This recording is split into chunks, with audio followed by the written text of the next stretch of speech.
Lahore Literary Festival. And my name's Nick Barley, I'm director of the Edinburgh International Book Festival. And I have to say that this has been an exceptional experience for me. Razi and the team who've organised this festival, you've really done something amazing. So, first of all, I'd like to congratulate you for making such a great festival. I'm honoured to be part of a group of Scottish writers and poets who have been invited to take part in this festival. This is a collaboration between Scotland and Pakistan, which begins here, but certainly does not end here. It will have a second event at the Edinburgh International Book Festival this August, when the Pakistani writers and illustrators will join us there to continue our conversation. Absolutely. And it's this conversation which matters most of all to me. This is more than simply a one-off event, although it will be brilliant, but it's the start of something which we think will last for a long time. And so, the people who've helped make this happen are Highlight Arts, a Scotland-based arts organisation run by the wonderful Ryan Van Winkle and Dan Gorman. And I'd like to say thanks to them, and I'd like to invite Dan Gorman onto the stage to explain the project in more detail. So here's Dan Gorman. Thanks so much, Nick. And thank you all very, very much for coming out on a Sunday evening. As Nick said, we're deeply honoured and privileged to be here at the Lahore Literary Festival. It's been an incredible weekend. This project essentially came out of a project which we showcased some work of last night. We've been working on translation projects, collaboration projects with writers and artists in Pakistan for the last year and a half. Initially working with poets, and that was a partnership largely in collaboration with the British Council.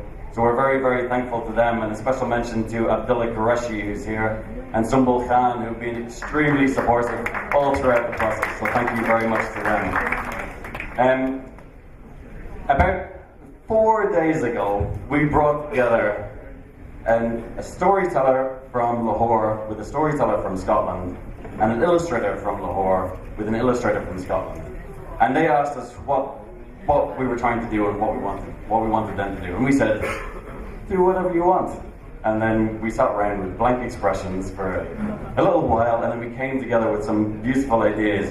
So they have worked on collaborations and looking for common themes between stories and between ideas from Scotland and Pakistan. And they're going to showcase some of this work this evening. So I'm going to hand over to them in one moment. But as we do so, bear in mind it's been a few days of work together. It's very much, you're seeing a project that's in its, well, not quite its infancy, but it's in the initial spark of ideas moment, which I think is an exciting time to see it. So I hope you enjoy it. You're all very welcome. Thank you very much. I'm now going to hand over to Jerry Cambridge. Jerry Cambridge is going to mark the transition from the thank yous and introduction side into the actual exciting part of the event. So please, Jerry Cambridge.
Thank you very much, Jerry. And now I'd like to hand over to these two wonderful storytellers.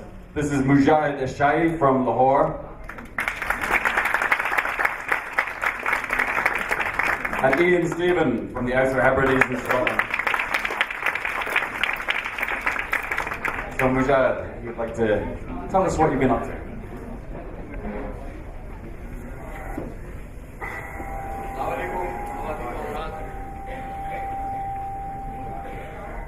Storytelling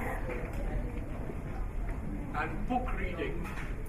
I'd just like to spend a couple of minutes telling you the difference between the two.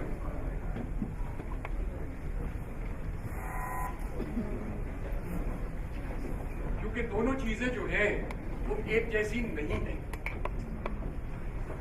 आपको, मुझे, हम सबको याद है कि हम सबको अपनी नानियों से, अपनी दादियों से, we all loved to listen to stories every evening. And some of us obviously couldn't go to sleep unless the story was told by the granny or the mother or whosoever. But a story had to be. And remember also that the stories were not written anywhere. Either they had them up here in their heads, remembered them from what they had been told years back, or they concocted them as they went along. And this is why a lot of stories did not end on day one. They went on to day 2 and day 3. And the longer the story, the better it was. And then we are also told that it was around Akbar the Great's time in the 16th century that this art became a formal art. However, I beg to differ. Why do I differ? For the simple reason that लोग दुनिया में travellers, Marco Polo, फलाना ढमकाना दुनिया के एक कोने से दूसरे कोने में जा रहे हैं, आ रहे हैं, और जहाँ जाते हैं, wherever they go, wherever they stay, the people who gather around, the inns, the taverns that they stay in, people gather around and say, ask them in the evenings, well, tell us something about where you come from. Tell us a story from where you come from. ये सब बातें जो है, ये सब storytelling का हिस्सा है. Today, the art has been formalized. Akbar the Great loved to listen to stories because he couldn't read them. He was an illiterate. He couldn't read. But he had all these people around him who could tell him these wonderful tales and wonderful stories. वहाँ से ये काम formalized हुआ, and we have in this country what we know in the subcontinent, in fact, दास्तान गोई का सिलसिला शुरू. ये दास्तानें सुनाई, अमीर हमजा, अलिफ लैला वगैरह वगैरह बेतहाशा दास्तान जो कि सुनाई जाती हैं और सुनी जाती हैं. Book reading, on the other hand, is from the text. लिखी लिखाई कहानी को आप ड्रामेटाइज करके उसको पढ़ लीजिए, या उसमें जो मूड्स का इजहार हुआ है उनको आप जुबानी अदा कर दीजिए. रेडियो ने इस सिलसिले में बहुत मदद की इस चीज की, क्योंकि आज भी कहानी, और मुझे अच्छी तरह याद है कि मेरे बचपन के अंदर कोई टेलीविजन नहीं था. There was no television. There was no reading out beautiful writings of lovely people in an absolutely superb manner. It's great. We have the Dastan Goes, the two from coming over from India, Shamsur Rahman Faruqi Sahab. बहुत बड़ा नाम है हिंदुस्तान में. उनके साहबजादे is one of the Dastan Goes. He recreated the art of Dastan Gui. And we have, I am told on very good authority, 2 of our own in Pakistan who have been trained in the art by the National Academy of Dramatic Arts in Karachi, NADA.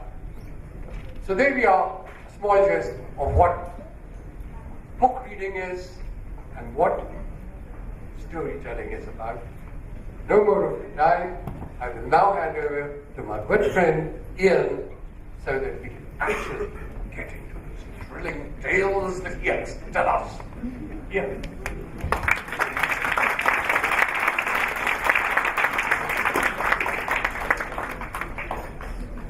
Can I just check you can hear me all right at the back? Is that all right? I'm from the Outer Hebrides of Scotland, and some people say we're a bit quiet-spoken. So, You don't want to talk about Outer Hebrides, is it? yeah, are we tickety-boo? Okay, great. Most of the women. Outer Hebrides, north-west of Scotland. We're about 50 miles into the Atlantic. The Minch separates the Hebrides from the mainland. That's perhaps one reason why people coming round houses, what we would call yarning, telling each other stories, survived there as in the other islands of Scotland, a bit longer than in the mainland. I was very fortunate in being born just before the TV came to the island, because things stopped pretty much right away then. So, without being romantic about it, I do remember the house shaking with laughter when my extended family came round in the evenings. Usually the stories would be in Gaelic. Purposefully, my mother didn't speak Gaelic to me, so that I couldn't make out some of the stories that they'd been telling. But later on, my mother did share with me stories of black sheep of the family who could get away with anything that nobody else could get away with. So, but one thing I must say, and that's my mother was from the generation in Lewis that was born in what we would call a black house. That was a home-built house, all with found materials, all with nothing bought. Aesthetically beautiful, but my mother used to get very upset when people got nostalgic about the black house in the old days, because she associated it with high... Whoops, we're gone. Back again. She associated the black house with high infant mortality and tuberculosis. So let's not get nostalgic about it, but let's keep the stories going. So here's one. Lewis' story. We're going to leave Lewis just now. We're going to go down the Atlantic to the Monagh or Heisker Islands off North Uist. And the lads have had a bit of luck at the fishing. They're after the lobsters. The lobsters, you know, these strange indigo creatures, the colour that comes in the sky just before the real dawn, and they turn like magic in the pan. The colour red, which I now know is the colour of carrots. I thought they were orange before I came here. You know that one? That they had more lobsters than the whole market in US could share. Therefore they said, let's take them north to the town of Stornoway. Still hear me okay? Okay. We swap. 5, 4, 3, 2, 1. Okay. So they took them north to my island, the island of Lewis. But that's not so easy. They have to wait for the fair wind, and while they're waiting, their wives are remembering all the provisions they're running short of. You get a good price for the lobsters, boys. We could do with a bit of flour, a bit of sugar, some more tea. And the lads are thinking, yeah, and we're running a bit short of tobacco, and before you know where you are, they've got a shopping list as long as their arm. And off they go. And they're blessed with fair wind, where every sailor wants it on your shoulder and she's away. The boat is romping like a dog through grass. Spray is flying, they're happy, they're grinning. They land on the island of Lewis, they meet the relatives. Before they do anything, they have to help pull the boat up the shore, and then drink a gallon or so of tea, and then who was born, who died, who's going out with who got married, all the gossip. Finally, a horse and cart takes the lobsters, kept moist with seaweed, to the town of Stornoway. Strangely, they meet the market best time. They have a good price. Very strangely, and I must ask you people to trust me here, very strangely, these men remembered the shopping list. You with me so far? Okay. They got everything on the shopping list. Okay? They didn't get distracted, didn't go to the cafe, smoke, drink coffee all day. No.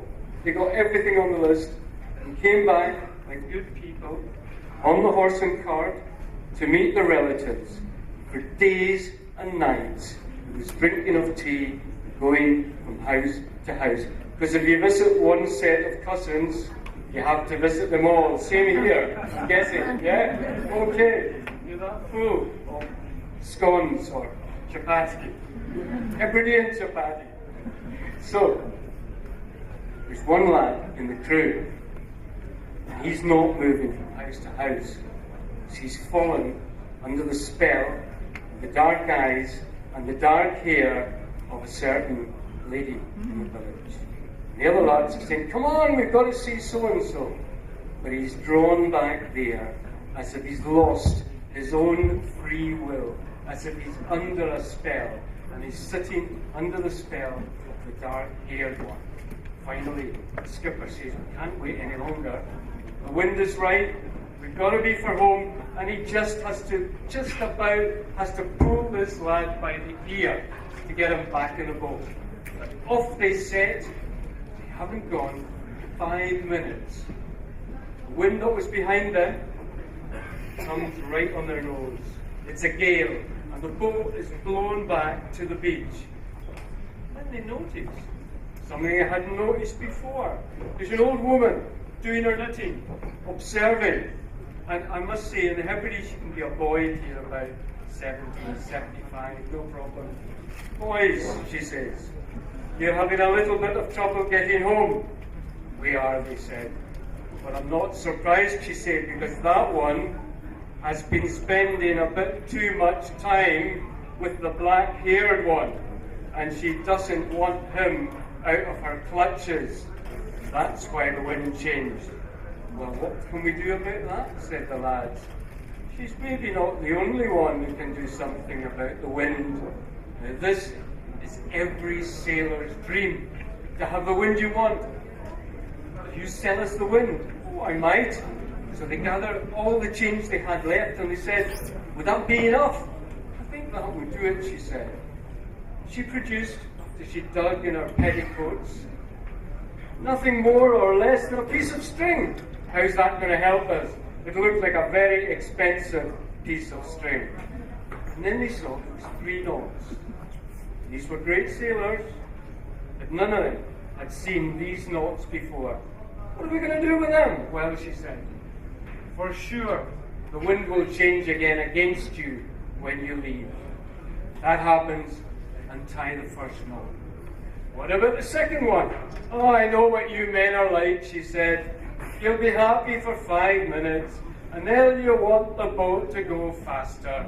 If you think you can take it, you can untie the second knot. But there's a third one. No, she said. It's always 3 in stories, isn't it? It's always 3. And it'll be no surprise for you. Don't even look at that third knot. Why would we need it? You don't. Remember that. Off they went. The wind changed against them. The skipper said, well, give it a try. The first knot was let go, and the boat was away. She'd sailed almost like she'd never sailed before. And they were happy for about 5 minutes. So someone says, of course. Untie the second knot. Of course they do, and the second knot is untied. And she takes it, only just. Every nail is shaking. Every plank is creaking. And they're all up on one side of the boat, and the sail is over the other, and she's never gone faster. And the islands are falling away. There's Tarrantse, Scarp, and there's home.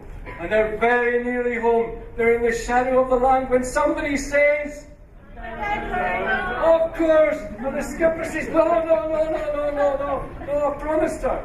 Do they give up at that? No. Do they help?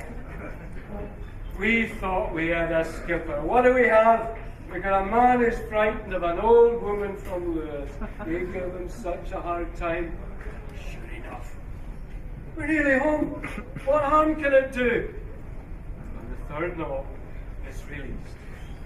went a bit quiet, sky went a bit dark, and then, now this is if you ever hear this in a boat, it's time to get anxious. The fellow steering looks over his shoulder and he says in the international language, "Uh-oh." 3 waves came at them. The first had the boat surfing out of control. The second, the mast came down, the sail was in tatters, there was wailing, there was screaming, "We shouldn't have done it, it was too late now." And the third one, I must ask you to remember that you found it quite plausible that men from the Hebrides could remember a shopping list, get everything on it, therefore you will have no problem. If you can believe that, you can remember, you can believe. That boat, when the third wave struck them, left the water till she was sailing through the air. It was thunder, lightning, there was nothing but their fingernails on the boat, their legs were stretched out beside it, and it was going at speed until at last the sky cleared and they could see through it all, and amongst all the wailing, an island and a beach that they'd seen before, because of course it was the island and the beach they'd left that same morning. Who was there? The old woman herself, carrying on with her knitting, taking it all in as they landed with a thud and a bash and a repairs to do to that boat. What did she say? I think I told you not to tie that thing.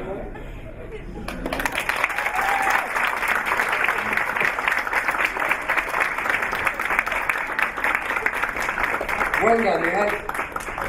Now, that's a tough act to follow. But I'll try and do my very best. I suppose so. Here's a tale of 3 brothers. Following the 3 knots, I suppose it could only be 3 brothers.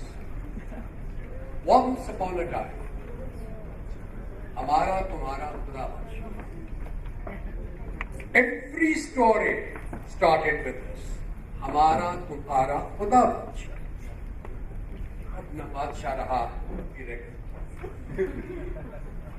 खुदा हमेशा रहेगा और रहता रहेगा.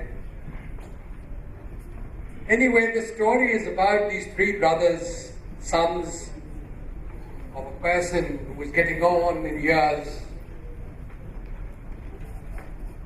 He undertook the last, what he thought was his duty, the last act, and that was to get them married off. What a good man he was.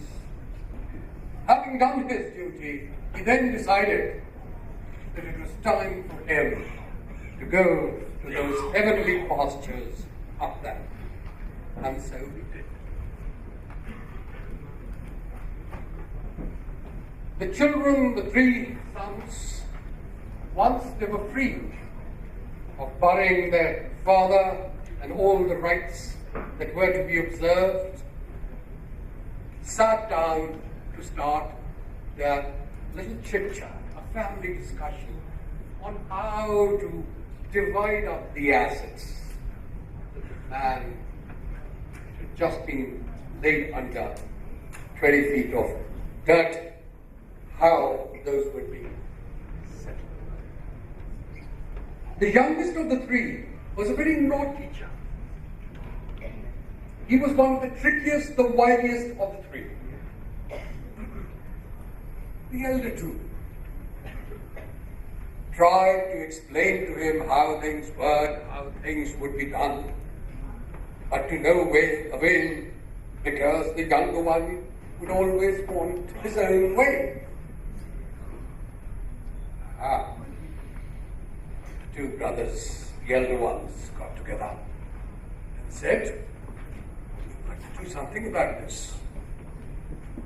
He's not going to let us divide the thing stuff way as we reckon we ought."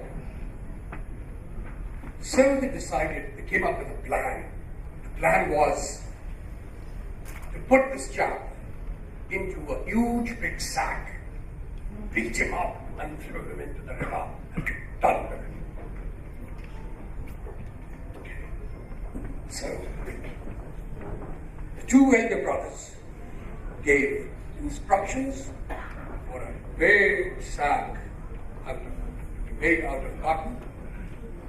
And once it was ready, they waited for the opportune moment to bung the youngest one into the sack, tied the sack with a rope, dragged the sack out of the house, down the path towards a jungle. On the way, of course, the lad in the sack was repeatedly kicked over and over and over again. But he was still there. The kicking didn't have the desired effect. So the two elder ones said, well, we need heavy rods to beat him up and really teach him a lesson. We'll go to this forest and bring out the heaviest sticks that we can find. So off they went towards the forest, with the bag dragging behind them. They put the bag on the path, by the side of the path, ventured into the forest to look for the rods, sticks. Once they were gone, along came a simple shepherd with a flock of sheep. He saw that bag lying there, and he wondered what was in it. So very slowly went near it and started feeling the bag. And a voice came out of the bag. What are you doing? Who are you? I have told you so many times, I do not want to be the ruler of this area. The shepherd thought this was odd. What's this so much chap on about? He says, what are you doing in there? And the youngest, the wiliest, the trickiest said, oh, listen to me. These brothers of mine, they wanted to make me the ruler of this area. And I wouldn't listen to them. I wouldn't obey them. So this is what they've done to me. They've put me in this bag and they will not let me out until I agree to their proposition. So my dear chap, I'll give you a piece of advice. If you want to be the ruler of this area, release me and put yourself in this bag. Simple, poor shepherd. Here is an opportunity which he shouldn't let go of. So he does precisely that. Opens the sack up. This chap pops out. And the shepherd merrily goes and sits into the bag, which is tied round with the rope as tightly as it possibly could by the youngest. And then he looks at the flock of sheep that was still standing there, rubs his hand in his hands in glee, and marches off with that flock of sheep. Soon enough, the two elder brothers returned from the forest.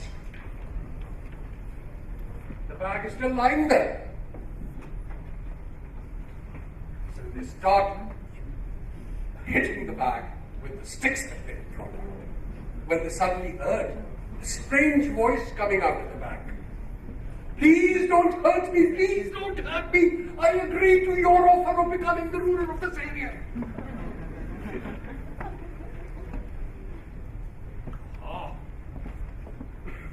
The brothers were taken aback. Who are these people? Who is this? What is this voice? Must be the same, the lad trying to trick us. Beat him even more until such time that poor chap's voice turned into a whisper. dragged the bag along to the river, which was very nearby, and threw him into the river. And that was the end of the shepherd. The flock of sheep, of course, having already been sent home with the youngest. So these two brothers now, having done their job, thinking that the youngest had been thrown into the river and they'd gotten rid of him, marched back to their homes and got there. By the time they got there, there was no sign of the younger brother, but a little while later, they saw him coming towards the settlement with this huge flock of sheep. And they were stunned. They thought they had done away with him. But here he was, in flesh and blood, with this whole flock of sheep. He asked him, "Hey guy, where did you get this from?" "But wait, you must be very tired. Let's have a feast first." So the feast was ordered to be prepared, and when they were having their feast, the youngest said to them, "My dear brothers, what a mistake you made. You know, you left me by the embankment of the river. Had you thrown me right into the middle of the river, I would have gathered even more sheep." The two simple but greedy brothers, immediately after the feast was over and the young one had gone to sleep, said to each other, "Ah, we must go to the river. We shall get more sheep, and we will jump into the middle of the river." Early morning, before the younger one was up, off they went to the river. There was a huge big boulder lying at the side of the river. The younger one, the middle one, got on top of the giant boulder and said to his elder brother, he said, "Look, I'm younger, and I am quick, and I'm fast, and I can swim well, so let me go first. I will dive in, and the moment I see what is the number of sheep and goats that are in there, I will wave my hand at you." The elder brother agreed. This guy took off his clothes and jumped into the river. The current in the river was very strong, and it didn't give the poor chap a chance to swim out of it. And he was swept away. And whilst he was being swept away, all he could do was raise his hand like that.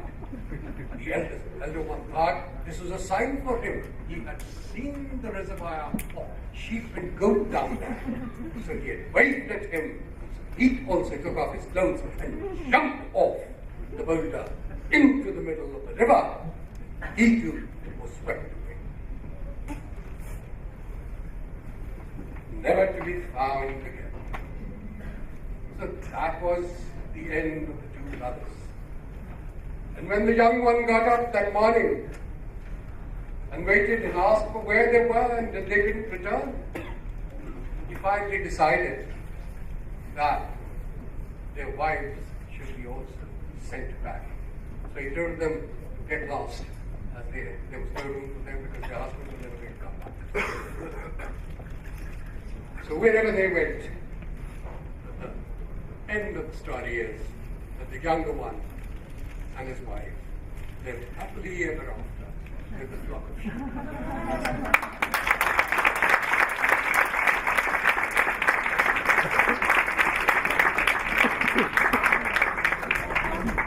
Right, Ian? That was my story. You got a story to tell? Right on. Do that. What a week we've had, really. very privileged to make new friends, great friends, what hospitality we've had. And yeah, we've swapped a story or two. One story suggests the next. Stornoway, my hometown in the island of Lewis, is a seaport, so it's very much a place of trade. So it's stories as well as commodities get traded. And this story was noted down in manuscript from spoken stories in the early 18th century. And I tell this story quite often, and I expect, in different countries, and I expect someone to say, we have this story too. So far it's not happened, this could be the night. I'd like to tell you the story of a farmer. Now, a lot of farms on Lewis, we have a lot of seed, got a lot of rock. The colour brown we do very well. We've got a lot of brown, we don't have a lot of green. But now and again, here and there are fertile strips between the sea and the hills. And one such farm, one year the farmer is needing a new greave. And that word will be new to you, and it's not native to Lewis either. The greave is a Scots word for the man who gets things sorted on the farm. The foreman, the man who really gets things moving, the most important man on the farm. So the farmer says, oh, Mujahid's a good judge of character. Who is the man? And he gets the name. And he sits down and has some tea with this man. What can you do for me and my farm? Oh, I don't like to blow my trumpet. That's why you're here. Blow away. And since you ask, guess what?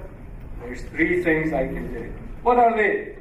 Well, I'm very good at sleeping through a storm. What? Not what he was expecting. You better tell me the second thing. Well, he said, the second thing I can do for you is maybe not what you're expecting either, but I can keep the bairns from the fire, the young ones, the children.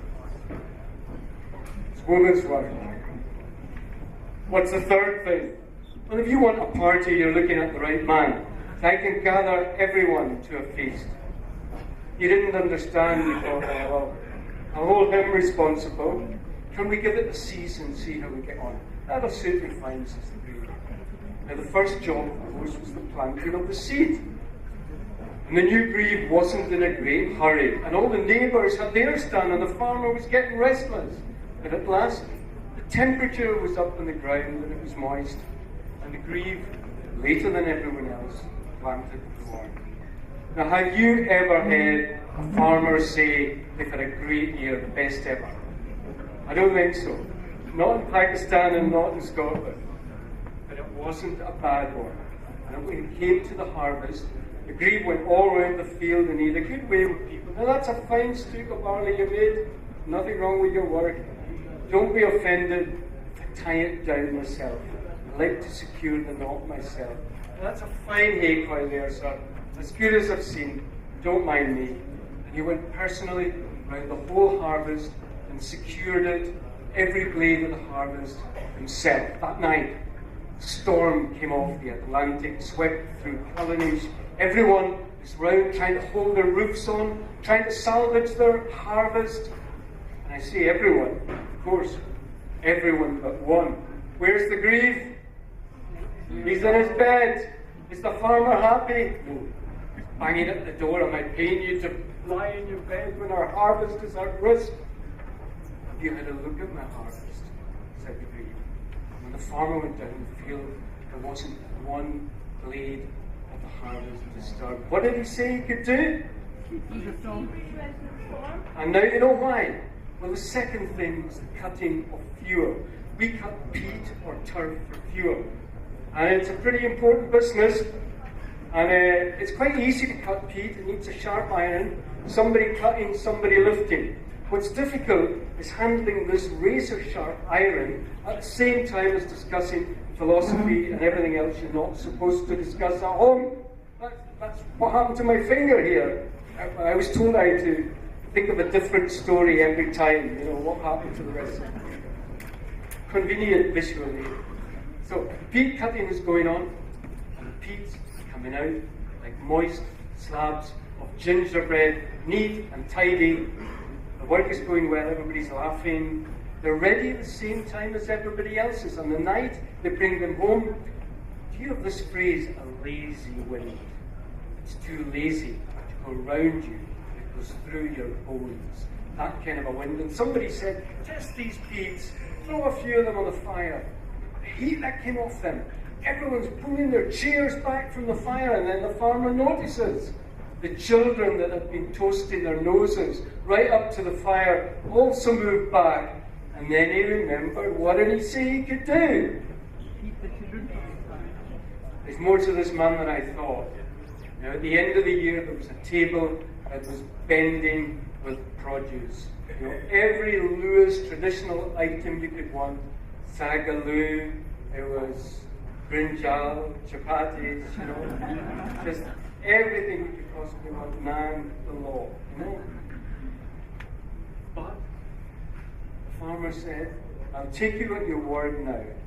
Go north, ride your horse to Barvis, go into every cottage, rich or poor, and tell them we have plenty and we're sharing it. So the farmer is waiting for the hordes arriving for the gathering, and he's looking out and there's no one. And at last, a handful, 4.5 people, a handful of people coming up the drive, and to his surprise, they're all struggling, because they're all carrying on their back a great bundle of hay. And he turned to the grave and he said, what did you say to these people? And the grave said, oh, I didn't say what you told me to. What did you tell them? I told them we'd suffered badly in the storm. We didn't have much, but we liked our friends round anyway. And these people there, they're your true friends, and I would value them. Right away, the farmer saw Mujahid had advised him well, and brought them in, and there was story after story, and food and tea, and I don't think any of them saw their beds that night at Cavendish Park.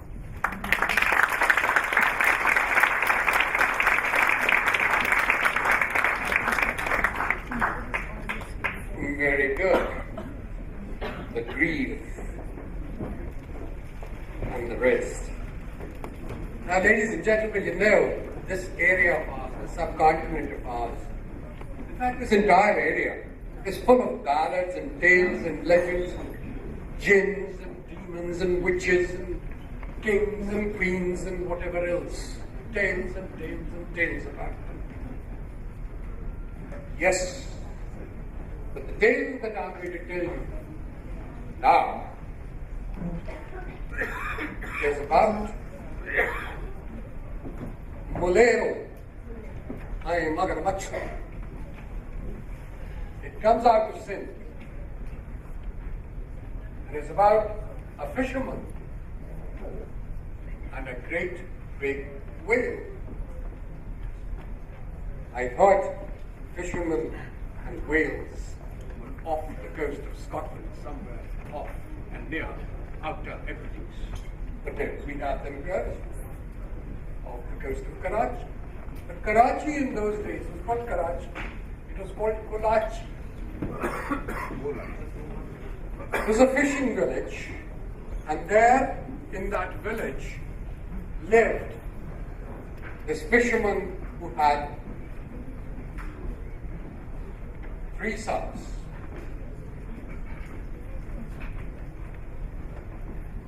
These sons of his, except for the young, were very, very well built, sturdy,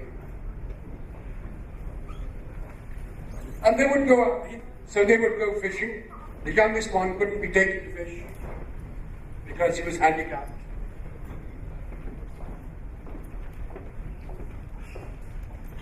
So they would go out early in the morning, catch fish, come back late in the evening with their catch and sell it off, and they were living. Now, what happened was that Samundar उनके गांव से कुछ दूर एक भंवर पैदा हो, a whirlpool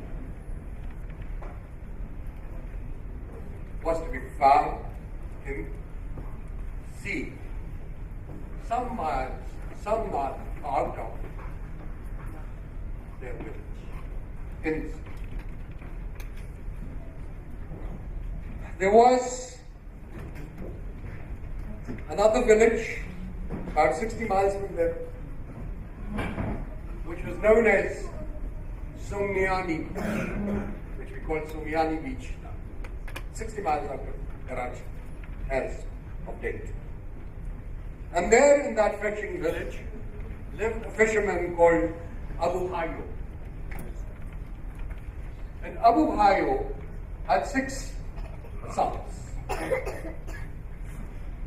So those 6 and these 2 from Karachi and the 6 from Somniani. They would all go out fishing in the boats.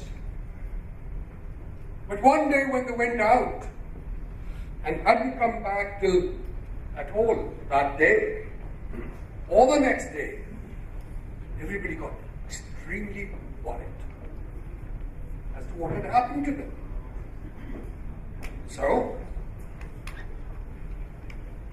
they waited and they waited, but the sons never came back. The younger one, the handicapped one, decided that he would want to go out and find out what had happened. So he went along with some other fishermen out into the sea to search for his brothers and friends. What they did find was a debris of boats, but no sign of any fishermen. They had obviously been devoured by the whale in the world. So they came back, and the younger one decided that he's going to take revenge from the whale. And how does he take revenge? He orders that an iron cage be built for him with steel spikes and sheer steel blades outside it, large enough for him to sit in that cage, and the cage to be tied with ropes so that it could be lowered into the sea. So it was so done, and the cage, along with the handicapped child, and was taken out into the sea. The cage was, of course, tied with very strong ropes, which were wound around the necks of some very strong buffaloes. And he told them that when I shake these ropes vigorously, you will haul the cage up. So down went the cage, and the moment it was going down, the whale saw a prey and started moving towards it. Went this way and it went that way. Arrived at the house of that woman. He, she, and their husband also, and the children lived happily ever after. Now, ladies and gentlemen, we've got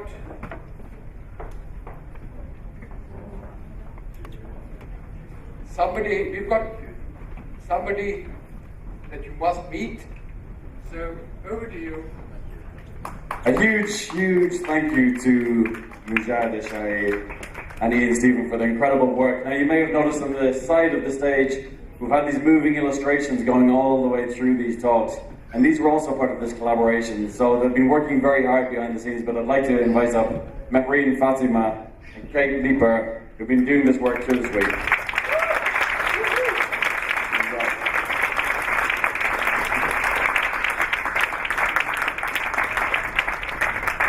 Now, very sadly, we don't have time for questions and answers for this session, but all of these guests will be around for another hour or so, so please do find them if you want to have a chat. And please do stick around for the next session in this hall, the Sudeep Sen in conversation with Ryan Van Winkle, talking about Midnight's grandchildren, so it should be a fascinating session. That starts at 7:30. But for now, please do put your hands together for the wonderful illustrators and storytellers.